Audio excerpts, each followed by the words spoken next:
O di ba black na lahat, napakaganda, pati yung pump ko black na, pati yung pipe ng pump black na, pati yung filter box black na. Try kaya natin maglagay ng tubig ngayon, kahit lampas lang ng pump para hindi naman mag-high sa atin si Maynilad. Hi guys, Vince here and welcome back to Drip. With a minimum purchase of 100 pesos, get the sticker of the week plus one random Drip X One Piece collection natin. Drip products, let's go! At to Cartini Drip, check out mo na yan. Tapos try natin paganahin kung gagana siya. Yan na guys, umaagos na yung tubig. Pag lumampas lang siya doon ng konti doon sa pump natin, i-on ko lang para makita kung tumatakbo yung ating pond. Konting-konti lang talaga, hindi tayo magsasayang masyado ng tubig ngayon. Hala, yan na, hindi na naman mapakali. Ayan, papadalan tayo bukas ni Maynilad ng Certificate of Appreciation. Now, ganito pa lang na makababa yung tubig. I think medyo nahihirapan yung ating pump na mag-pump ng tubig sa ganito kataas since mababa pa yung tubig. Siguro pag medyo tumaas na yung tubig, baka maging okay na yung pump natin. Or if not talaga, baka palitan natin completely ang ating pump. Gamit ko ngayon ay Aquaspeed A3000. So baka i-upgrade natin yan sa A4000 o kaya A5000, titingnan natin kung ano yung mas okay. Pero again, hindi naman natin ito makikita kung hindi nakaangat ng todo yung tubig, and I think ayoko naman iangat kasi sayang nga yung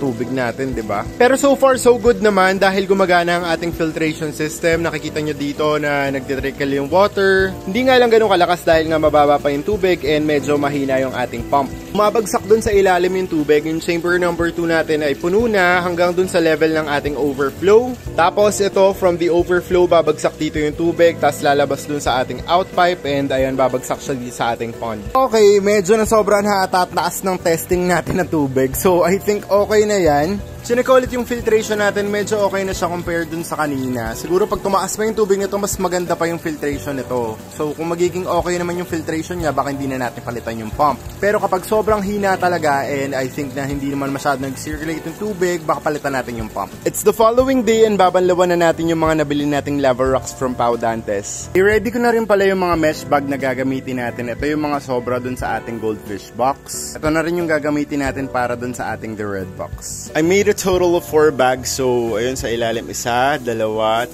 4. So, yung isang to, isisiksi ko na lang dito. Yan yung magiging bio load dito sa ating the red box. Ayusin ko lang yan and we are done with filter box number 3. Everything is now done with filter box number 3. Nasiksik ko na dito yung last mesh bag natin. I like how organized it is. So, yeah, pwede na tayo mag-move on dito sa filter box number 3 natin. We used a total of 27 kilograms ng lava rocks. Bumili tayo ng Aquaspeed Submersible Pump A4000 sa Boys Aqua Needs Pet Supplies. And ito yung i-install natin dito sa ating the red box. Dahil nga gusto ko na all black ang ating pond, ay spray paint na natin tong ating pump. Nakasetup na yung ating pump dun sa side na yon, tapos nakakonect na siya dito sa line na to. Pupunuin na natin to ng tubig. Meron ako nabili dito mga filter foam pero hindi pa sapat to. Magdadagdag na lang tayo really soon. Yung filter brush natin, to follow na lang din, madali na naman yun. Ang importante, meron na tayong mga lava rocks dun sa third filter box natin. Now, bubuksan na natin ang ating water system para mag-refill na ang ating pond.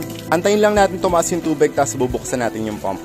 Napakabilis talaga ng water system natin. Wala pang ilang minuto, ang taas na ng tubig. Pwede na siguro natin isaksak yung pump. Try natin. Now, nakasaksak na yung pump. Much better to dun sa A3000. Bumili pala ako ng few filter foams. Again, dadagdagan natin yan really soon. Kasabay na natin yung mga filter brush pag bumili tayo ng bago. Now, nagsistart ng tumulo yung tubig from filter box number 3. Sobrang curious ko kung lalakas pa yung pump natin kapag medyo umangat na yung tubig. Yung tipong hindi na siya mahihirapan mag-pump ng tubig paangat dun sa ating filter box number 1. Ngayon pa lang malakas na yung daloy ng tubig and I'm keeping my hopes up. Sana lumakas pa yung daloy ng ating pump.